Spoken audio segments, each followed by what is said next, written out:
श्री गुरुभ्यो नमः।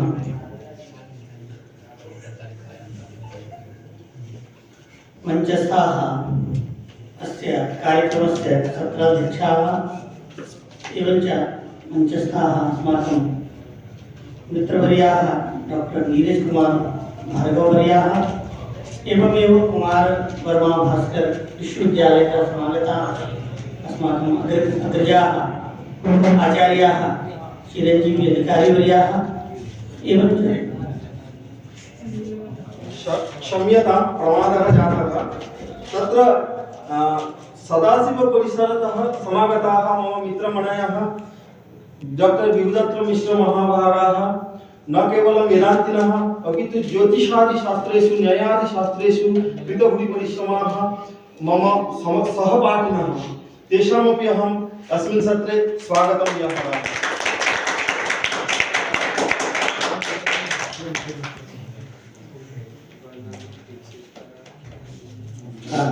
एवमेव अथ च मंचस्थाः कार्याचक्र विक्रम किशोर आदर्श संस्कृत महाविद्यालयतः आगताः वरिष्ठाः आचार्याः आंग्लभाषायाः विद्वांसः डॉक्टर संजय अग्निहोत्री महाभागाः अन्ये च अस्य महाविद्यालयस्य योग्याः अध्यापकाः प्रियांसा छात्राः। वयं जानीमः इदानीं तृतीये सत्रे संगोष्ठी या संगोष्ठ्याः अयं विषयः विद्यते यत् तावत् शैक्षणिक संस्थानाम् आन्तरिक गुणवत्ता अभिवृद्धये भारतीय ज्ञान प्रणाल्याः उपयोगिता इति। यतोहि अस्माभिः ज्ञायते एव साम्प्रतं कश्चन कालः आगतः यत् NEP न्यू एजुकेशन पॉलिसी मध्ये भारतीय ज्ञान प्रणाल्याः चर्चा बहुत्र श्रूयते साम्प्रतं दृश्यते च। तत्र किम् अस्ति यतोहि गतसत्रे अस्माभिः विस्तृत रूपेण श्रुतं यत् साम्प्रतं या अस्माकं व्यवस्था अस्ति सा व्यवस्था वस्तुतः भारतीय व्यवस्था नास्ति। विशेषतः लॉर्ड मैकाले इत्यनेन या व्यवस्था परिकल्पिता भारतीय सभ्यतायाः नाशाय सा व्यवस्था इदानीं विद्यते इति। तां व्यवस्थां परिवर्तयितुम् एकः नूतनः प्रकल्पः आगतः NEP 2020 इति। साम्प्रतं तस्यां मुख्यरूपेण अयं बिन्दुः अस्ति यत् तावत् भारतीय शास्त्राणाम् अथवा भारतीय पद्धत्याः इदानीं भारतमध्ये याः शैक्षणिक संस्थाः विद्यन्ते तासु संस्थासु मध्ये भारतीय परम्परया प्रणाल्या तत्र पाठनं भवेत् इति। तदा अस्माकं गौरवं पुनः आगन्तुं शक्यते इति धिया अत्र इदानीं भारतीय ज्ञान प्रणाल्याः उपयोगिता विद्यते। साम्प्रतं यतोहि इदं तु श्रूयते एव एवं च अस्माकम् अनुभवोऽपि अस्ति यत् भारतस्य या विद्याः सन्ति यतोहि 18 विद्याः विद्यन्ते इति। तत्र 4 वेदाः पुराण न्याय मीमांसा एवं च उपवेदाः एवं रूपेण 18 विद्यानाम् उल्लेखः अस्ति, कुत्रचित् 14 विद्यानाम् उल्लेखो अस्ति एवं च कुत्रचित् 64 कलानाम् उल्लेखो अस्ति। तत्र विद्यासु मध्ये भारत मध्ये प्राचीन कालेपि विद्यायाः वैभवम् अतीव उत्कर्ष रूपेण आसीत्, किन्तु मध्ये यतोहि वयं परतन्त्रतां प्राप्य कथञ्चित् अस्माकं यादृशं वैभवं पूर्वम् आसीत् तद् वैभवं नष्टम्। इदानीं पुनः सर्वकारः प्रयासरतो अस्ति कथञ्चित् पुनः अस्माकं या भारतीय ज्ञान प्रणाली अस्ति तया प्रणाल्या एव अस्माकं संस्थानां विकासः भवतु इति धिया अयं विचारः चिन्तितः। मदीयः विषयः अयमस्ति यत् संस्कृतम् अधीयानानां छात्राणाम् अभिवृद्धये संस्कृतव्याकरणस्य उपयोगः एवमस्ति यत् प्रथमं तावत् भाषायाः आवश्यकता का। यतोहि भाषा किमर्थम् अस्माभिः भाष्यते अथवा व्यवह्रियते। यदि भाषा न स्यात् तर्हि का हानिः। तथैव शब्दस्य आलापनेन व्यवहारेण किं प्रयोजनं। भाषा किमर्थं भवति इति यतोहि ज्ञानं मनुष्यस्य अभिवृद्धये व्यवहाराय ज्ञानस्य आवश्यकता भवति। यतोहि ज्ञानं विना वयं किमपि कर्तुं न शक्नुमः इति तस्मात् ज्ञानम् आवश्यकं। ज्ञानं च तादृशम् अति सूक्ष्मं भवति इति भाषां विना वयम् अन्यस्मै ज्ञानं दातुं न शक्नुमः। यदि भाषा न स्यात् तर्हि ज्ञानस्य आदानप्रदानं केन माध्यमेन वक्तुं शक्यते। यतोहि सर्वव्यवहारस्य कारणं कः इत्युक्ते सर्वव्यवहारस्य कारणं भवति शब्दः। शब्दः एव सर्वव्यवहारस्य कारणं। यदि शब्दः एव न स्यात् तर्हि व्यवहारः कथं कर्तुं शक्यते इत्युक्ते तस्मादेव भाषायाः आवश्यकता भवति। भाषा इत्युक्ते वयं संस्कृतछात्राः संस्कृतं पठामः इति तर्हि संस्कृतभाषायाः आवश्यकता का इति तर्हि एवमस्ति। संस्कृतभाषां यदा वयं पठामः पूर्वस्मिन् काले संस्कृतभाषायामेव सर्वाणि शास्त्राणि एवं च ज्ञानराशिः यः विद्यते तस्य राशेः संस्कृतभाषया एव उल्लेखः प्राप्यते। तस्मादेव संस्कृतभाषां यदि वयं न पठामः तर्हि तत्र यः यत् मूलतत्त्वम् अस्ति तस्य तत्त्वस्य ज्ञानं कर्तुं न शक्यते। इदानीं वयं गीतायाः चर्चां कुर्मः। सर्वत्र गीतायाः प्रभावो दृश्यते। गीतायां किं नास्ति इति। किन्तु यदि वयं पृच्छामः इति मूलतत्त्वं किम् अस्ति तदा आङ्ग्लभाषया यत् टीकायां किमपि लिखितम् अस्ति विवेकानंद महाभागेन अन्येन वा महाभागेन आङ्ग्लभाषया या लिखिता टीका तां टीकाम् आश्रित्य कश्चन उद्धरणं ददाति। यदा सुप्रीं कोर्ट् मध्ये अथवा अन्यत्रापि यदा एवं श्रूयते तदा एवम् अस्ति। यदा अहं मुक्तस्वाध्यायपीठे आसं देहल्यां तत्र छात्रेषु मध्ये बहवः एवम् आगच्छन्ति स्म। रिटायर्ड जज एवं वकील वो आते हैं। किमर्थं ते आगच्छन्ति कि हमको आवश्यकता होती है जब भी कोई केस आता है कि भारतीय पद्धति से उसका निवारण करना है। जैसे मैं एक बच्चों के लिए एक बताना चाहता हूँ कि जैसे मैरिज एक्ट है या फिर दाय का अधिकार जो है संपत्ति का अधिकार, इस विषय में यदि कोई किसी को फैसला देना है तो वहाँ वो लोग देखते हैं कि इसको लेकर के हमारे शास्त्रों में क्या व्यवस्था दी गई है। 8 प्रकार के विवाह की चर्चा मिलती है। उन 8 प्रकार से किया गया विवाह यदि संपन्न होता है तो उसमें भी जो विवाहित स्त्री मानी जाएगी और उससे जो पुत्र पैदा होगा उसको भी क्या वो अधिकार मान्य है कि नहीं। यदि जो जितने बैठे हुए हैं सर्वे जानन्ति एवं पिशाच एवं रीत्या बलात् आहरणं कृत्वा विवाह होगा तर्हि तस्मात् उत्पन्नः यः पुत्रः तस्य कृते अधिकारो अस्ति न वा इत्यस्मिन् विषये एकः यः न्यायाधीशः सः आगतः। तर्हि सः एवम् उक्तवान् शास्त्रेषु यत् किमपि अस्ति तत्तु संस्कृतमाध्यमेन अस्ति तस्य अनुवादरूपेण किमपि आङ्ग्लभाषायां यदि अस्ति तद् दीयताम्। क्योंकि हमको संस्कृत नहीं आती है। कोई अंग्रेजी में उसकी टेक्स्ट बुक हो तो दीजिए। इयं विडम्बना अस्ति। इयं विडम्बना इयमेव आपत्ति विद्यते कि जो हमारा ज्ञान है अंग्रेजों ने उसको क्या किया, हमारे ज्ञान को पैकिंग करके हमको ही बेच दिया।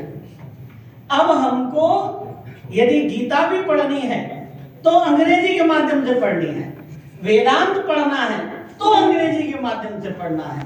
और खुशी खुशी हम जैसे प्रबुद्ध लोग जो आज पदवी पर बैठे हुए हैं वो कहते हैं, हमको खुशी खुशी कहते हैं संस्कृत नहीं आती हमको संस्कृत नहीं आती है। पंडित जी आते थे साइकिल से हमको पढ़ाने के लिए और हम लोग विषय ले लेते थे कि फुल मार्क्स मिलता है, लेकिन नहीं आती। कोई अंग्रेजी की हमको टीका दीजिए।